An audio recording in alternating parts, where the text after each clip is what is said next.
In this edition of the Viralmail, let's have a look at how different religions and societies perceive and act around menstruation. According to a 2018 study, more than one-third of girls across South Asia do not go to school during menstruation. Some of that is due to lack of safe and comfortable toilets at school. Kadasu is popularly known as the festival of worshipping Mother Earth in Karnataka, South India, celebrated in February month. As in Hindu homes, menstruating women remain secluded and do not even touch anything and are given full rest. So also the Mother Earth is given full rest for 3 days, for which all agricultural operations are stopped. In Nichiren Buddhism, Japan, menstruation is not considered a spiritual obstacle to religious practice, although a menstruating woman may choose not to bow for comfort. Menstruation is seen as a period of purification, and women are often separated from place of worship or any object pertaining to it for the length of their period. This forms the basis of most of the cultural practices and restrictions around menstruation in Hinduism. Women of mature age have been restricted from entering Sabrimala traditionally. The Supreme Court of India lifted the ban on the entry of women. It said that discrimination against women on any grounds, even religious, is unconstitutional. The Ambachi Mela, an annual fertility festival held in June, in Assam, celebrates the annual menstruation course of the goddess Kamakhya, worshipped in the Kamakhya temple. Menstruation does not lead to women being considered impure in Sikhism, and women's behavior is not restricted during the time when she is menstruating.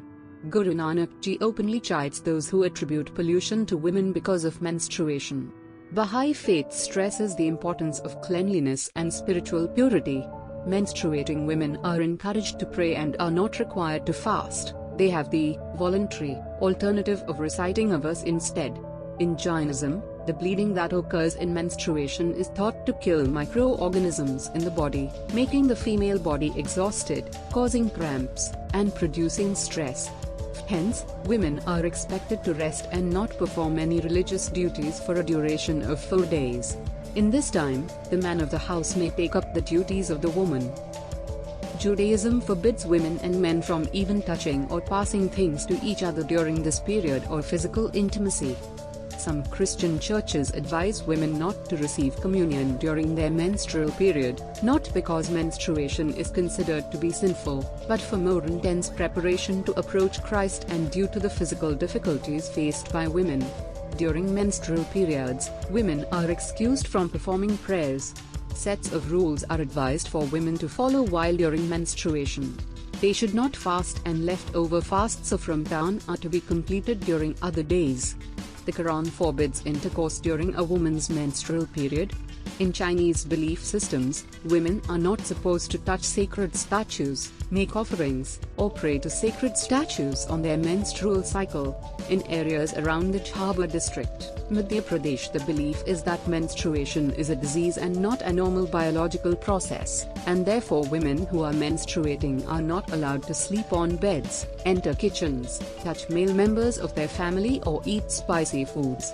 The number of women using hygienic means of managing menstruation in India at 78% in urban areas, 48% in rural areas, and 58% overall. Today, nearly 6 out of 10 women in India have access to disposable sanitary napkins. According to this survey, locally prepared napkins, sanitary napkins, and tampons are considered hygienic methods of protection.